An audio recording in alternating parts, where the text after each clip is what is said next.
Donc bonsoir les amis,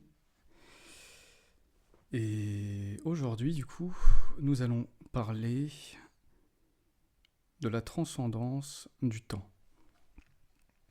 Un grand mot, et c'est important tout de suite de se dire que cette idée de transcendance, en réalité, ce n'est pas destiné à l'être humain que nous croyons être. Quand on parle de transcendance, ça fait un mot impressionnant, donc qui veut dire se situer au-delà. On pourrait croire que ça veut dire aller au-delà, mais en réalité ça veut dire finalement plutôt retrouver ce qui en nous se situe déjà au-delà. Donc là, qu'est-ce qui en nous se situe déjà au-delà de l'idée du temps? Donc nous allons explorer le principe qu'on appelle maintenant. Donc souvent dans la spiritualité, on entend être ici et maintenant. Ça peut paraître une conception, comme on dit, New Age, ce genre de choses, mais en réalité ça va dépendre de ce qu'on met derrière les mots, parce qu'ils sont en réalité très pertinents, selon la manière dont on va y mettre une réalité expérientielle, et pas seulement un concept. Il s'agit de comprendre que si nous pouvons transcender le temps, en réalité c'est parce que c'est déjà la réalité de notre expérience, c'est simplement que nous nous en rendons pas compte. C'est un peu de la même manière quand on dit qu'il faut atteindre le soi, avec un grand S, qu'il faut atteindre notre vraie nature, l'être. C'est simplement une formulation, mais trompeuse, parce que nous sommes déjà le soi. Le véritable cheminement consiste à devenir très conscient et très lucide avec du discernement sur ce qui nous fait croire que nous sommes autre chose que ce que nous sommes vraiment, ce qui nous fait croire que nous sommes le corps, le mental, les émotions, autrement dit des phénomènes impermanents, plutôt que la permanence du témoin. Et bien là, c'est le même principe. Qu'est-ce qui nous fait croire que nous sommes dans le temps, en réalité, et non pas, déjà, dans un éternel maintenant? Toutes ces choses pointent toujours vers la même origine. Quand on parle de transcender l'espace, de transcender le temps, de transcender le corps, tout ça pointe vers une seule et unique réalité. Il n'y a qu'une seule transcendance, donc transcender le temps, l'espace, peu importe, ça mène, en réalité, ce sont des chemins dérivés qui mènent à la même prise de conscience, que notre réalité en tant que conscience pure est déjà transcendante. Elle transcende déjà tous les phénomènes, elle transcende déjà ce qu'on appelle le manifesté, le monde des perceptions. De la même manière que l'écran du cinéma, naturellement, dans sa nature, il transcende la projection du film qui apparaît en lui et qui est une expression de lui-même. Je trouve que cette image est parlante, c'est que l'écran du cinéma ne se trouve pas dans le film. Et le personnage dans le film ne peut pas atteindre l'écran du cinéma. Tant qu'il se croit être un personnage, il ne peut rien faire. Par contre, si on va toucher avec la main le personnage dans l'écran, on touche l'écran. Donc ce personnage, en réalité, c'est l'écran lui-même qui s'imagine être réduit, que la lumière des pixels qui composent l'image du personnage est limitée par les contours du personnage et qu'il est enfermé dans le personnage, qu'il existe seulement en tant que personnage. Mais si ce personnage revient simplement au ressenti d'existence, qu'il s'oublie lui-même, il va ressentir la réalité de la présence de l'écran. Et donc aujourd'hui, on va parler du coup de ce phénomène, mais dans l'idée que le personnage que nous croyons être s'imagine être intégré au temps. Et d'une certaine manière, le personnage a raison, parce qu'il appartient à un univers de phénomènes. Ces phénomènes, eh bien, on va les voir changer, on va les voir évoluer.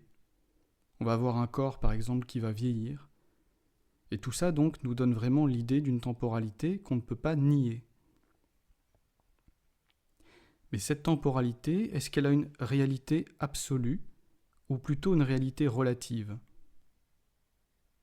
Il faut savoir que même les scientifiques en sont parvenus, avant de croire que le temps était absolu, justement, et que l'espace était absolu, de se rendre compte premièrement que l'espace et le temps étaient complètement liés, qu'ils n'étaient pas des données séparées, mais qu'ils s'influençaient simultanément, réciproquement, et qu'il pouvait y avoir une influence justement de ce qu'on appelle la masse, par exemple la masse gravitationnelle. Pourquoi c'est important de prendre ça en compte, Parce que si, dans l'espace, quand il y a un corps avec une énorme gravitation, comme une planète, et que autour de cette masse, le temps va être déformé.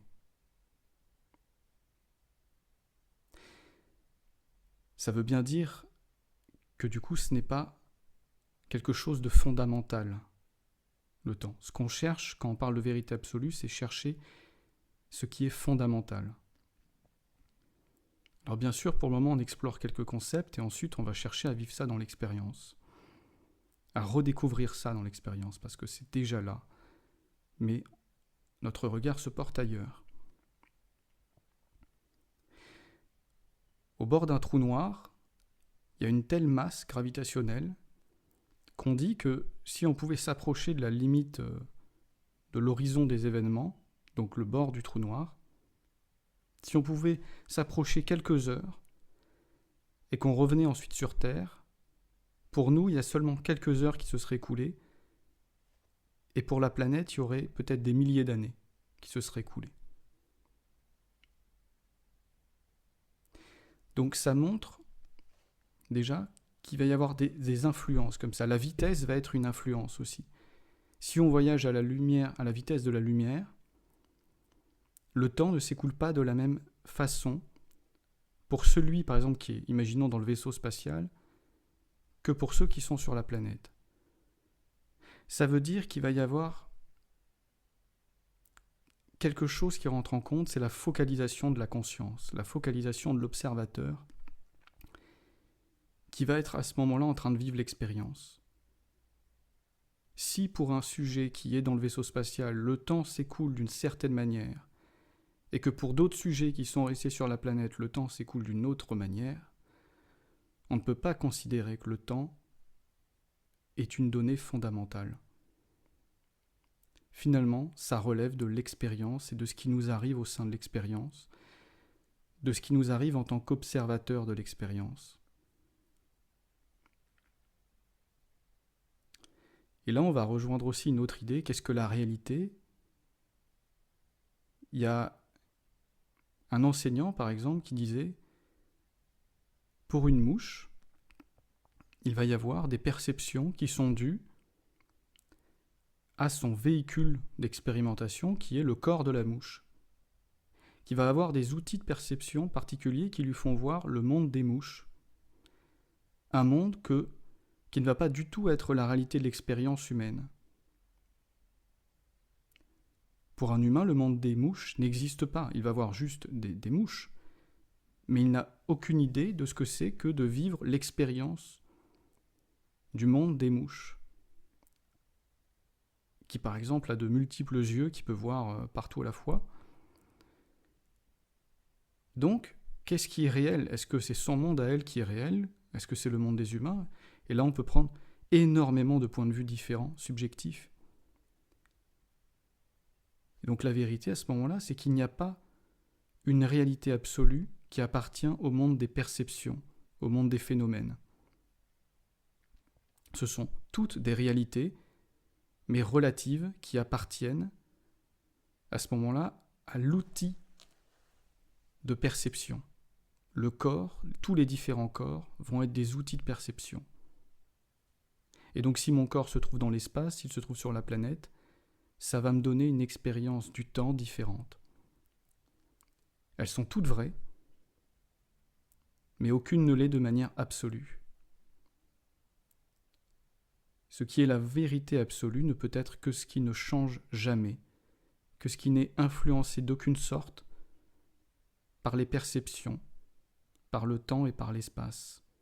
Et c'est forcément du coup ce qui est à l'origine de toutes les réalités relatives.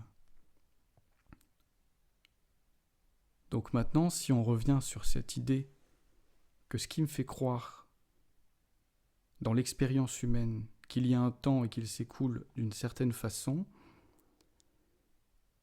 en réalité, ce dont je fais l'expérience, dans la manifestation, c'est d'une succession d'instants de conscience et de phénomènes transitoires qui apparaissent à ma conscience. Mon rapport au temps, c'est ça.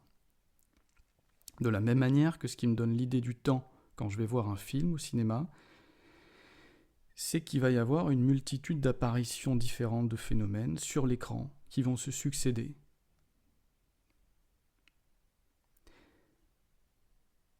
Quand je lis un livre, ce qui me donne l'idée du temps qui passe dans la chronologie du livre, c'est le fait que je vais être à la page numéro 1 et que je vais passer chapitre après chapitre. Ce ne sont plus les mêmes images que vont transmettre les mots. Et j'avance comme ça dans la chronologie du livre. Ce qui nous intéresse maintenant, c'est quel est le contenant de cette chronologie ? Quel est le support, le soutien de cette chronologie ? Qu'est-ce qui est au-delà de ça et qui permet l'apparition de ça et en même temps qui va percevoir tout ça ? Donc si on reprend l'exemple du cinéma, eh bien, tout va se succéder au sein d'un même écran. L'écran semble changer, se métamorphoser en différentes formes que va prendre la lumière de l'écran.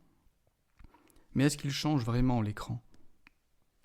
Si on pose la main sur l'écran, l'image change, mais est-ce que l'écran change vraiment ? Est-ce que sa nature devient autre chose ? Est-ce que l'écran devient la montagne quand il y a une montagne qui apparaît dans le film ?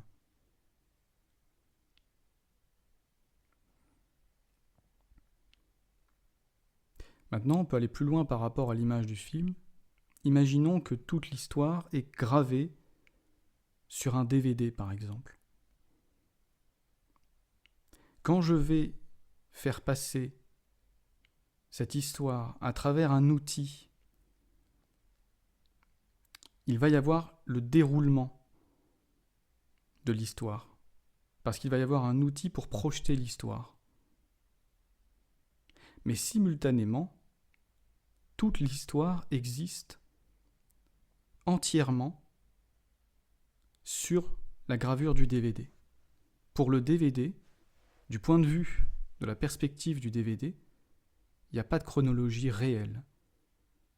Toute l'histoire est simultanément présente dans l'unité du DVD.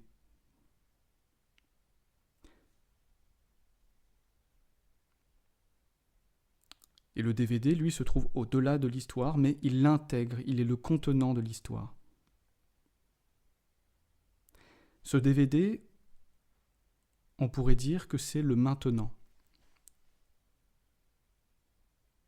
On va revoir un peu ça d'une autre manière. Donc on va prendre de nouveau l'idée du livre, la chronologie du livre. Pour le personnage, dans l'histoire du livre, eh bien lui, il va vivre les événements du livre de manière chronologique.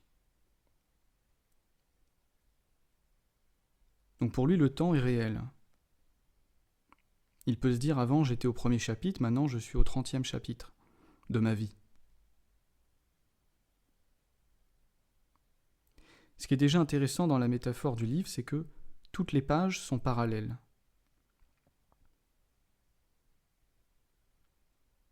Maintenant, imaginons du coup de voir les choses depuis la perspective du livre lui-même, le contenant de l'histoire. Dans la comparaison, ce contenant, nous, ce qui nous intéresse, c'est ce qu'on appelle le soi, avec un grand S, ce qu'on appelle l'être ou la conscience pure sans objet. C'est-à-dire qu'un livre, finalement, se situe au-delà de l'histoire qui est imprimée en lui.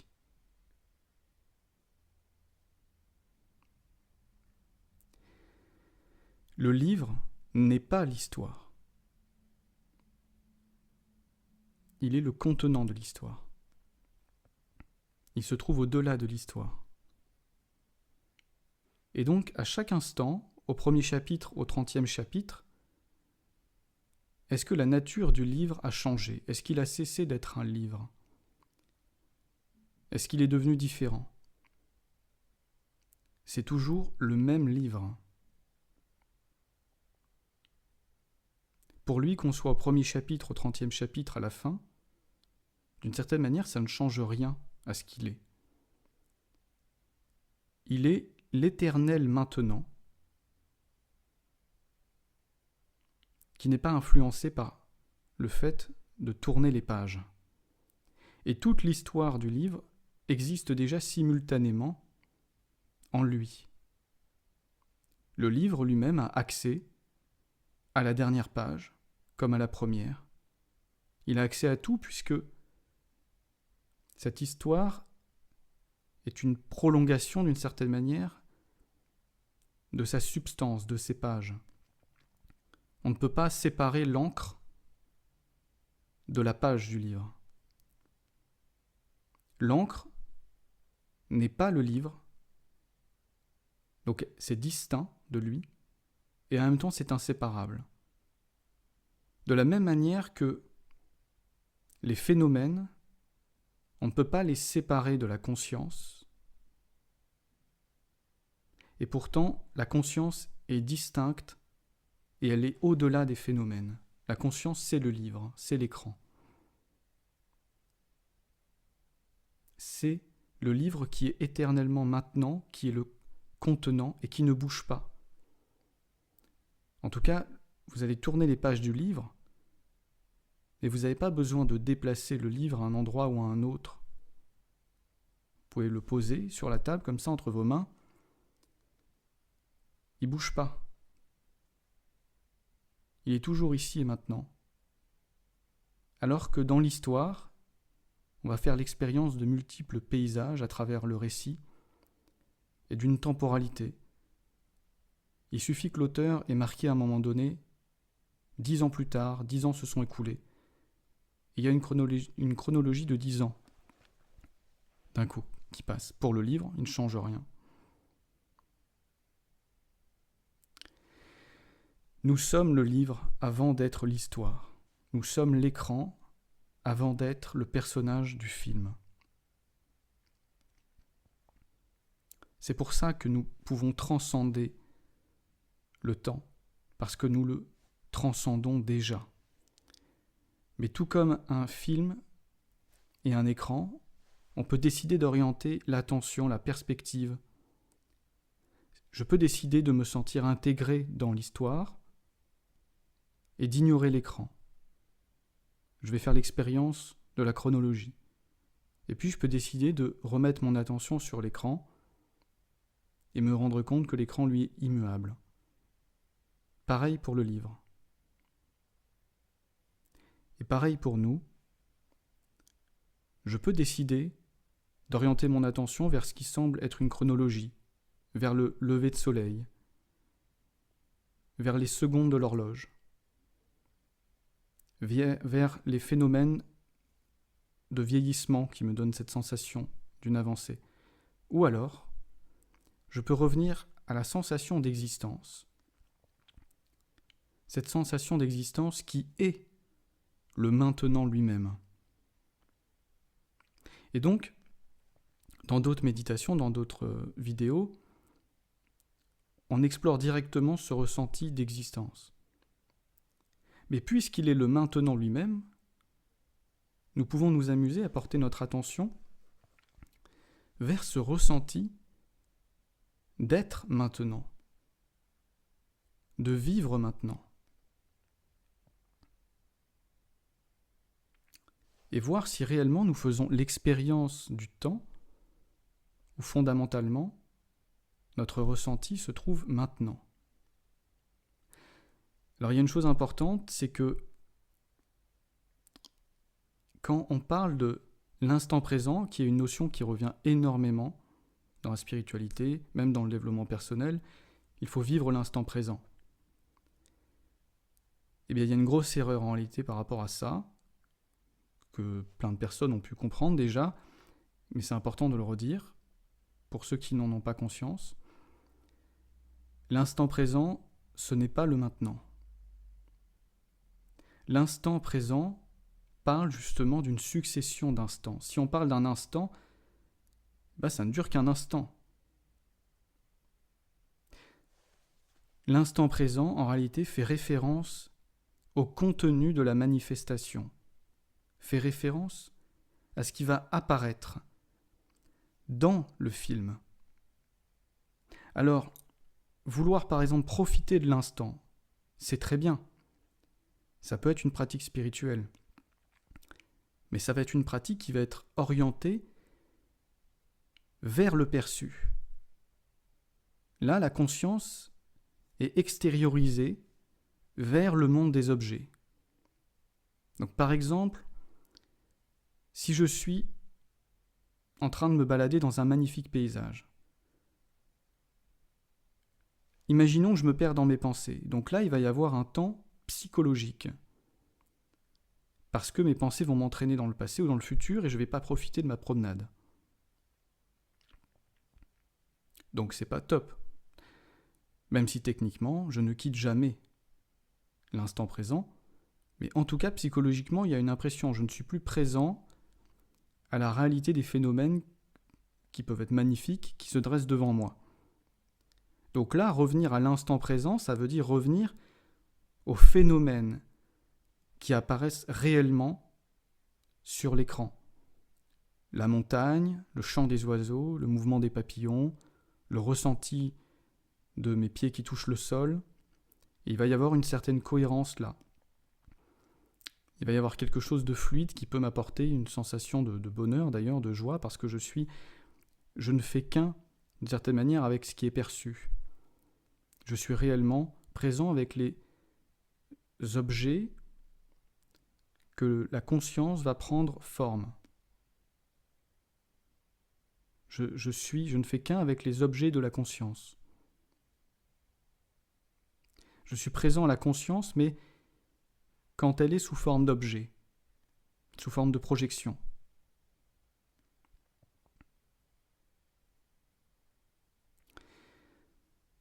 Et là, il va y avoir des instants qui se succèdent, évidemment.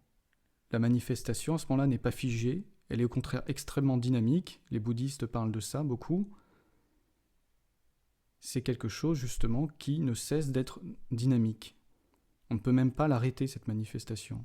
On ne peut pas être immobile au sein de la manifestation parce que le mouvement même des électrons du monde infiniment petit est dynamique, justement. Tout est une dynamique à ce moment-là.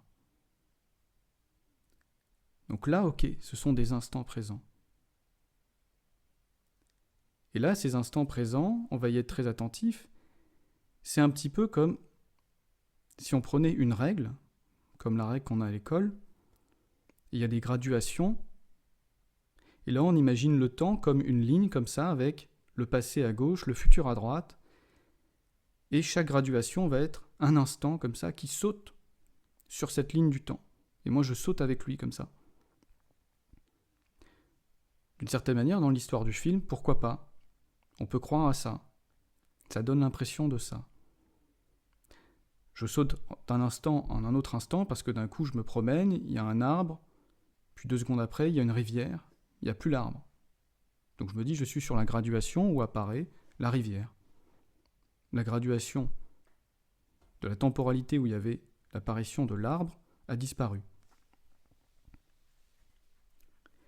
Sauf que maintenant, justement, on pourrait plutôt imaginer que cette graduation, d'un coup, devient arrondie, et que ça devient comme une horloge. Il y a ces graduations, et ça fait un tour. C'est circulaire. Et il y a, en réalité, quelque chose que je n'ai pas remarqué, c'est l'horloge elle-même.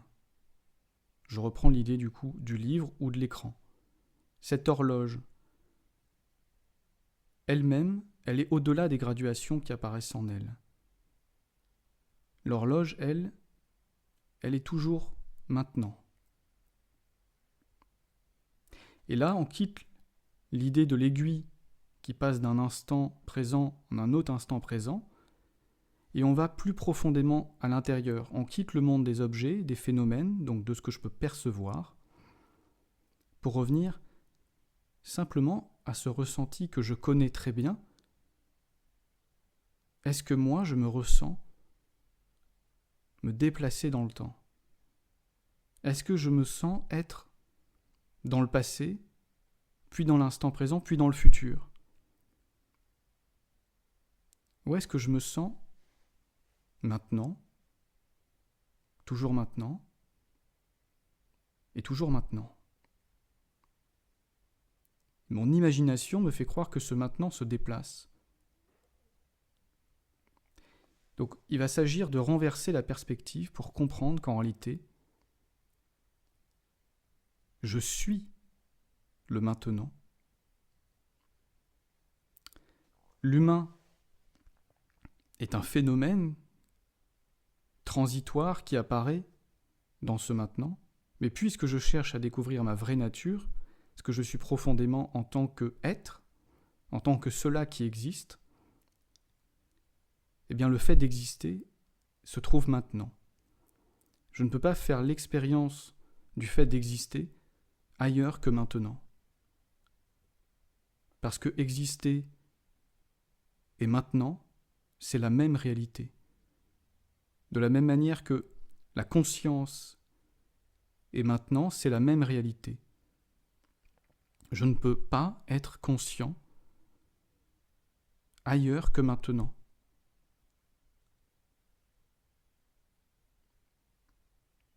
Ça, c'est quelque chose où on peut méditer dessus, se dire, mais je n'ai pas accès au fait d'être conscient ailleurs que maintenant. Par exemple, si j'utilise ma pensée pour me projeter dans le temps psychologique, que je pense au passé, je vais avoir des images du passé dans mon esprit. Et pourtant, ces pensées-là, je les ai maintenant. Je pourrais même croire que je voyage dans le temps. Je me projette vraiment, c'est-à-dire d'un coup, comme un rêve, je me suis projeté 10 ans en arrière et tout apparaît, je suis redevenu un enfant, ou peut-être même j'apparais comme un fantôme à côté de l'enfant que j'étais, et je redécouvre le passé. Mais si je le redécouvre, c'est parce que je suis conscient et que des phénomènes apparaissent à ma conscience maintenant. Je reviens dans ce que je croyais être le présent,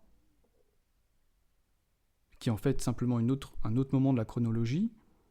Toujours maintenant, je pourrais faire pareil pour aller dans le futur, j'expérimenterai le futur, mais pour moi, ce serait maintenant.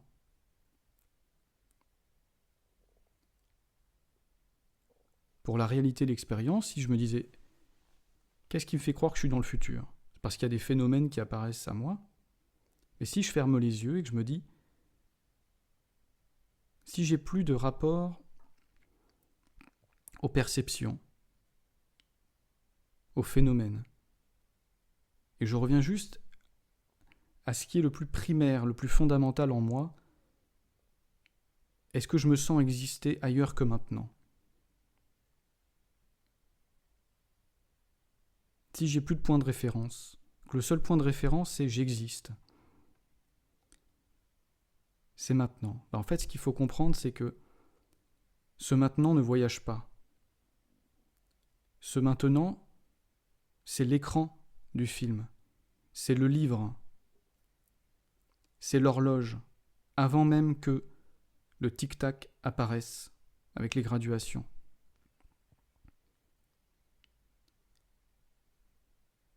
C'est l'éternité. Ce n'est pas quelque chose qui se prolonge à l'infini dans le temps, c'est au-delà du temps, c'est cela qui contient le temps, qui contient l'idée du temps. Donc pour vous en rendre compte, eh bien, il s'agit d'apprendre à porter son attention sur ce ressenti d'être maintenant, qui n'est pas donc dans les phénomènes. L'instant présent, comme je l'ai dit, c'est je perçois, je suis très attentif à ce qui se passe au niveau de mes perceptions. Mais là, ça ne fait pas partie des perceptions. C'est au-delà. C'est intérieur. J'intériorise mon attention et je me ressens être. Et donc, par exemple, si une manière de méditer là-dessus, c'est d'apprendre à porter son attention sur ce maintenant, et ça peut être très simple. La pratique n'est pas complexe. Ce qui est complexe, c'est de favoriser cette prise de conscience. Simplement, je vais prendre un chronomètre qui va symboliser le temps qui passe. Vous pouvez prendre 5 minutes et vous prenez un chronomètre et vous vous dites je vais porter mon attention sur ce maintenant pour voir si je me sens déplacé dans le temps, moi. Le chronomètre va symboliser le passage du temps. Je l'active, les secondes commencent à défiler. Donc, je pars du principe que là, le temps avance, d'instant en instant. Mais j'intériorise l'attention et je me demande, est-ce que je quitte le maintenant ? Est-ce que je suis ailleurs que maintenant ? De seconde en seconde, est-ce que c'est toujours le même maintenant ?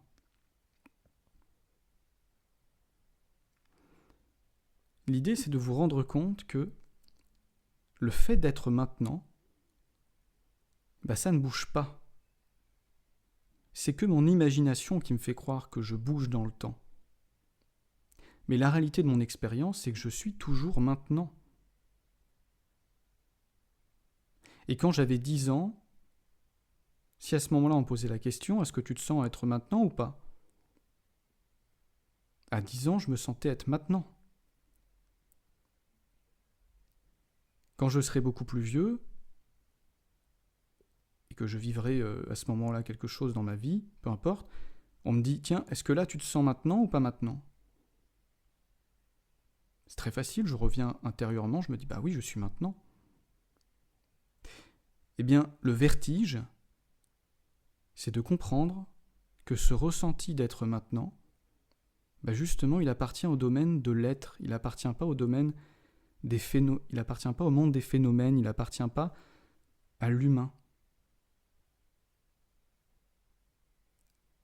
L'humain lui-même est un phénomène transitoire qui apparaît à l'intérieur de ce maintenant. Et ce n'est pas l'humain qui perçoit le maintenant, c'est le maintenant qui est la conscience, qui est consciente de l'humain et de tous les phénomènes, qui est consciente du temps. Tout comme on pourrait imaginer que l'écran du cinéma est conscient, il va être conscient de tous ces moments, toute cette lumière qui prend des formes, qui va créer un film. Mais lui, l'écran, il ne bouge pas. Si vous ressentez « je suis maintenant » et il y a les tic-tac de l'horloge qui passent, tout d'un coup, vous vous rendez compte qu'en fait, vous êtes toujours parfaitement immobile. Vous n'avez jamais connu rien d'autre que le fait d'être maintenant. Parce que ce maintenant, c'est l'unique réalité fondamentale.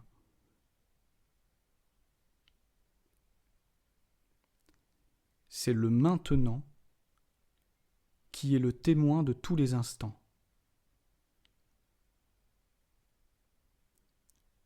C'est le même maintenant qui a été témoin de votre enfance, de tout le déroulé de votre vie, et également quand vous serez plus âgé. Et qu'est-ce que ça veut dire ? Est-ce que ce maintenant, qui donc n'est pas dans le temps, puisqu'il n'est pas dans le temps, est-ce qu'il peut avoir une fin ?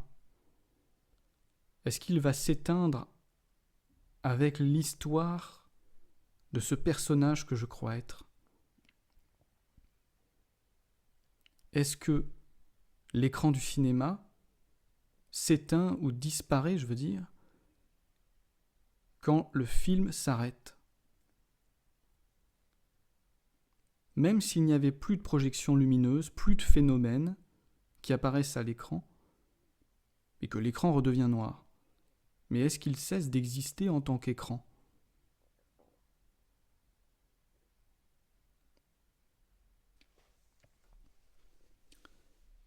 Donc là, on touche à ce qu'on appelle l'éternité, qui n'est pas une prolongation d'une durée temporelle,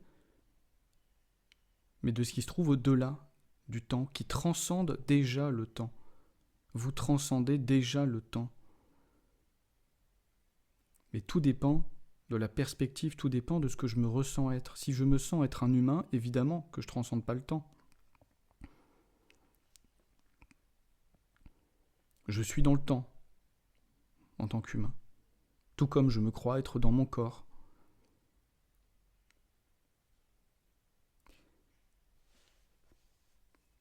Vous transcendez le temps en tant que la transcendance de la conscience.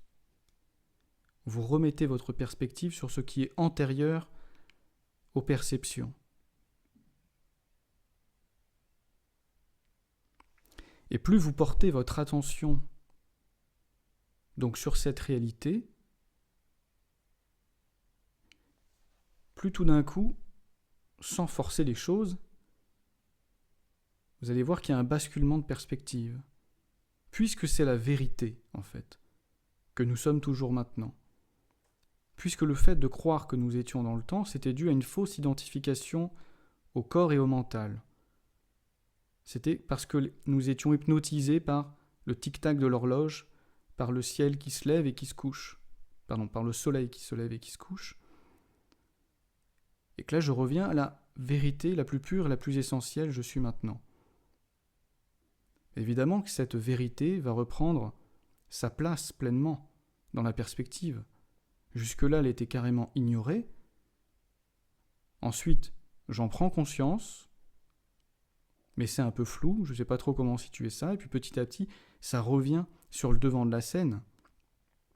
Que la vérité de mon expérience est d'être maintenant. Et donc, je ne voyage pas dans le temps. De même, quand on reprend la méditation de transcendance de l'espace, que je crois que je me déplace dans l'espace, alors qu'en fait, je suis toujours ici. Donc quand on dit être ici et maintenant, on ne parle pas de l'être humain.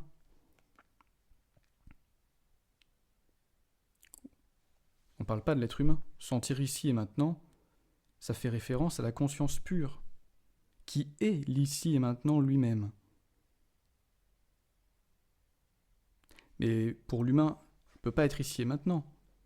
Forcément qu'il se déplace, d'un coup il fait jour, d'un coup il fait nuit. Et puis d'un coup il se trouve dans sa maison, puis il est au travail, puis il est dans la nature. Et lui, il peut être soumis à ça. S'il se balade près d'un trou noir, pouf, il revient dans une autre perspective, celle de la Terre, pouf, il voit tout le monde a vieilli, sauf lui. Donc il va faire l'expérience d'une sorte de temporalité. L'ici et maintenant, c'est un pointeur pour que l'attention s'intériorise de nouveau vers ce qui est déjà immuable en nous. ça ne concerne pas l'humain finalement. Ça concerne ce que vous êtes avant l'idée de croire que vous êtes un humain. Vous êtes aussi cet humain puisque c'est une prolongation de vous-même. Une prolongation, une individualisation de vous-même. Et c'est une focalisation également de cette conscience universelle en un point du temps et de l'espace. De même que que l'écran, qui est techniquement partout à la fois dans le film, de même que le DVD, il se trouve partout à la fois, de même que la page du livre se trouve simultanément partout dans l'histoire. Mais d'un coup, si j'ouvre la page 50, on pourrait dire que c'est une focalisation du livre sur ce moment du temps et de l'espace dans l'histoire.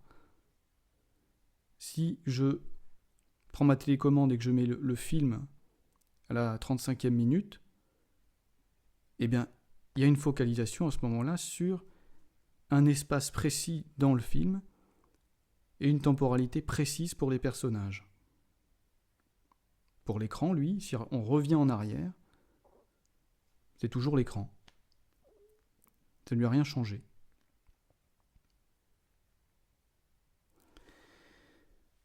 Donc il y a cette idée de régulièrement, dans notre vie de tous les jours, de jouer avec cette perspective et de porter notre attention, comme ça, sur cette réalité. Ce qui peut sembler, une fois qu'on a compris, très simple, sauf que il va y avoir un changement réel de perspective ensuite pour l'humain, qu'on ne peut pas d'ailleurs forcer. Ça va se faire tout seul par une modification de l'attention. Vous êtes dans un moment de votre journée, vous croyez que vous avez avancé, que c'était le matin, ensuite c'est midi, vous fermez les yeux et vous ressentez. Est-ce que je me sens avoir bougé dans le temps ? Où est-ce que je suis maintenant ? Ok, je suis maintenant. Et je ressens, ce maintenant, c'est le même que ce que je croyais être tout à l'heure, que ce que je croyais être le matin. Et je suis ce maintenant. Si vous voulez vous identifier à ça, eh bien tout simplement vous ressentez. J'existe en tant que maintenant. C'est moi qui existe maintenant. C'est plutôt que moi, c'est je. J'existe.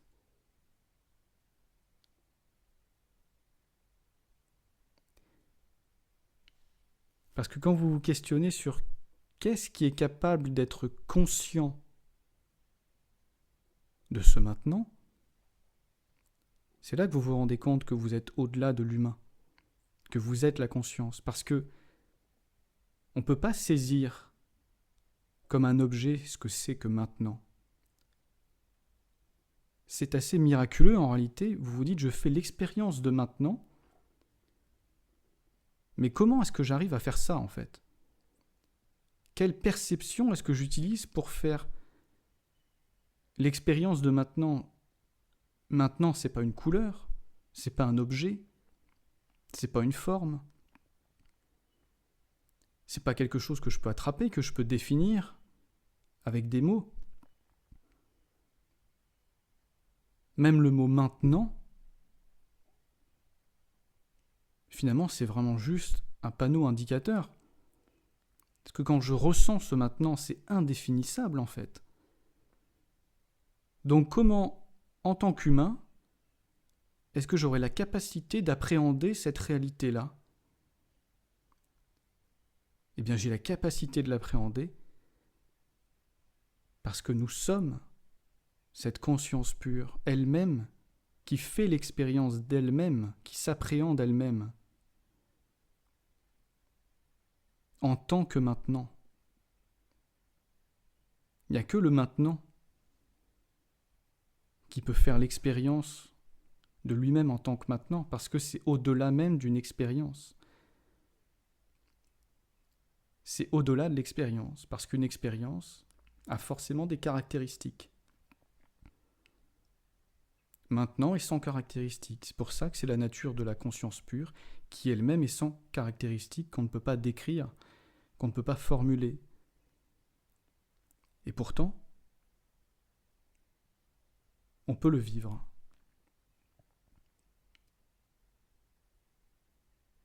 Parce que c'est ce que nous sommes avant que des objets apparaissent. C'est pour ça qu'on parle de conscience pure. Conscience pure, c'est conscience sans objet. D'ailleurs, petite parenthèse, le terme conscience, des fois, est mal compris. Parce qu'on va dire, tiens, la conscience, c'est pas la vérité, tout ça. Oui, si on dit la conscience avec un petit c, c'est comme l'instant présent. Ça fait référence aux objets de la conscience. La conscience qui a pris l'apparence d'une montagne. Quand on parle de conscience pure avec un grand C, c'est la conscience non localisée, la conscience universelle, la conscience sans objet. Et qu'on ne peut pas décrire, là, c'est informulable, on ne peut que la vivre. Et l'idée, justement, c'est d'orienter l'attention plutôt d'eux. On croit qu'on oriente l'attention, mais on la laisse se détendre, se reposer. On la relâche en réalité. Dans cette évidence, je suis maintenant. Je suis le maintenant. Je suis.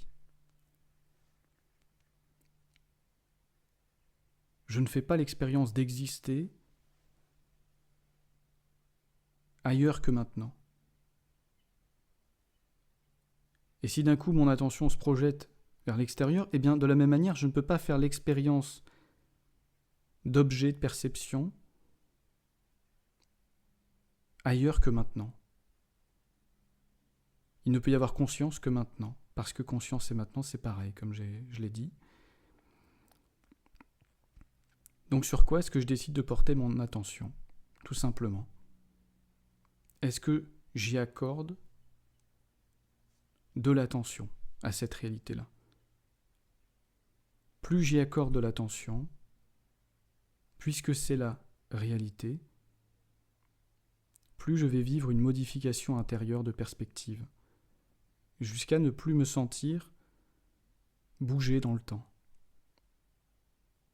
jusqu'à ne plus me sentir bouger dans l'espace. Pourquoi d'ailleurs est-ce que c'est autant lié ? De la même manière qu'on dit que le temps et l'espace sont liés entre eux, eh bien l'ici et maintenant sont forcément liés entre eux.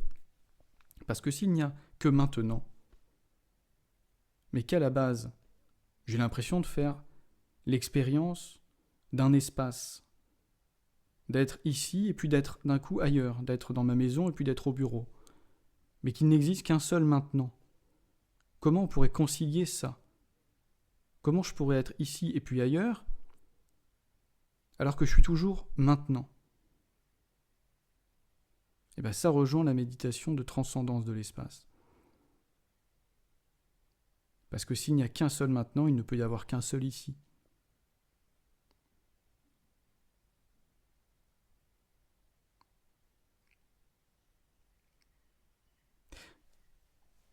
Je suis toujours ici également pour faire l'expérience des objets. Et j'ai l'impression que ce que je suis fondamentalement se déplace dans un paysage. Comme sur un écran de cinéma, quand mon attention s'est focalisée sur le personnage avec le paysage qui défile. Si je reviens à la vérité de ce qui est en amont, l'écran ne se promène pas dans le film. Nous sommes l'écran sur lequel apparaît de multiples perceptions. Mais nous n'avons jamais bougé. C'est pour cela qu'on dit que quand on vit cette réalité-là, on reconnaît notre nature essentielle. C'est comme si on se réveillait d'un rêve et qu'on se rendait compte qu'on n'avait jamais bougé. Si on s'endort, pendant notre rêve, on va avoir l'impression de traverser des continents, des paysages fantastiques. On peut avoir l'impression de vieillir dans notre rêve. Et puis on se réveille, on se rend compte qu'on n'a jamais bougé. Évidemment, la différence, là où la métaphore s'arrête, c'est que si on se réveille, on n'a pas bougé peut-être de notre lit, mais c'est vrai que le temps chronologique pour l'humain aura avancé, il aura peut-être dormi pendant 10 heures. Là, la différence, c'est que c'est comme si vous vous réveillez à ce que vous êtes et vous vous rendez compte que ce que vous êtes profondément n'a jamais bougé d'une seconde et d'un seul centimètre. Vous êtes une présence infinie, consciente,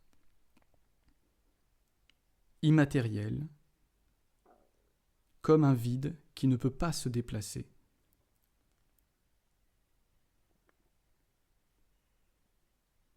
Ce qui est antérieur à toute chose. Il ne peut pas y avoir de déplacement pour le vide. Et vous êtes le vide qui n'est pas le néant, mais qui est la source, remplie à ras-bord de tous les potentiels, comme on pourrait imaginer un livre sur lequel pourraient s'écrire de multiples histoires. Le livre lui-même, avant même que l'histoire soit écrite, contient la totalité des histoires possibles. Comme un piano qui, par sa nature, n'est pas de la musique, il est piano, mais il contient en lui-même le potentiel de millions et de millions de toutes les musiques possibles qui pourraient être jouées en lui. Et on ne pourrait pas séparer la musique jouée par le piano du piano. Et pourtant c'est distinct. Il y a la musique, l'expression et le piano.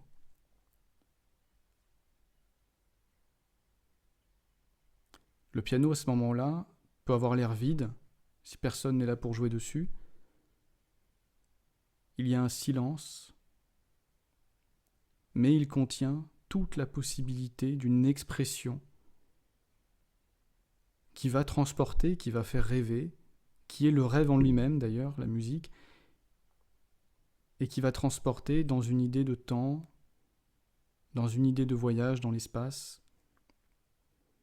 à travers la coloration que la musique va raconter, et chaque musique va être unique. Mais c'est le même piano.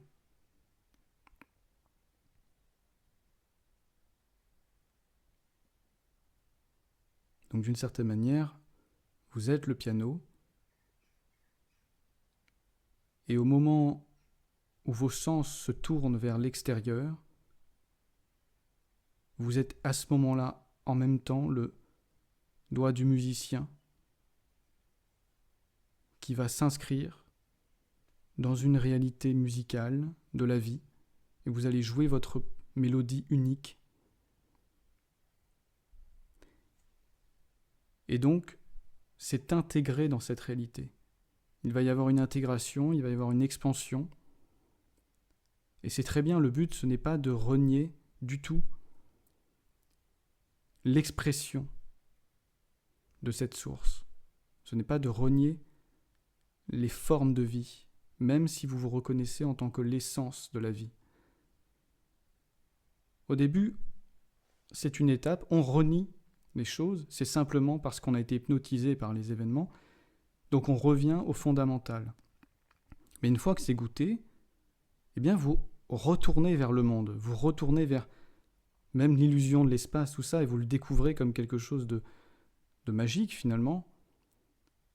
Mais vous savez intérieurement que vous vous situez au-delà.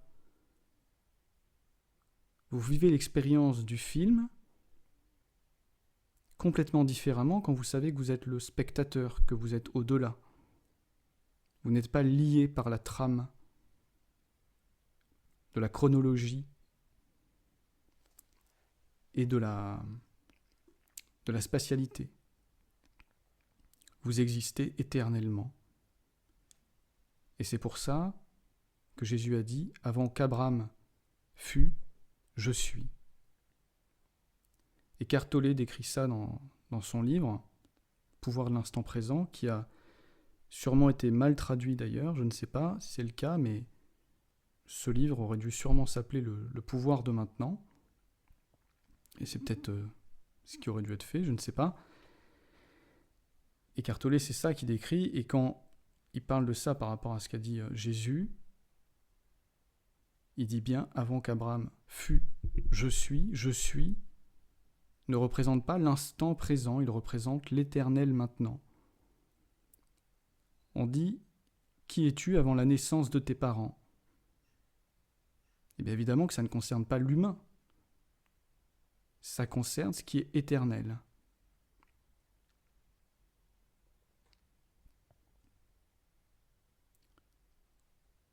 Voilà les amis, donc tout simplement, vous pouvez jouer avec un chronomètre, ressentez ce maintenant, de seconde en seconde. Il n'y a pas de longue méditation pour ce genre de choses, et il vaut mieux y consacrer des minutes, du coup en apparence, les minutes très courtes, et pendant 3 minutes se focaliser sur ce ressenti, je suis maintenant, je suis maintenant. Et ça va devenir de plus en plus évident, c'est plus intéressant de le faire au cours de la journée, par certains moments où vous avez justement l'impression de voyager dans le temps, et de revenir, je suis toujours maintenant, c'est le même maintenant. Et ça c'est le vertige, c'est de sentir que vous êtes une bulle de conscience pure, et que c'est le temps qui s'est déplacé en vous. Vous avez déjà transcendé le temps dans ce que vous êtes vraiment. Simplement, l'attention était extériorisée. Et vous apprenez petit à petit à réintérioriser cette attention. Sachant que l'attention, c'est vous. Vous êtes l'attention. Quand on dit vous êtes la conscience, vous êtes l'attention. Vous êtes comme le soleil et l'attention, ce serait votre rayon, d'un coup qui va éclairer telle ou telle chose. Vous êtes la source de l'attention.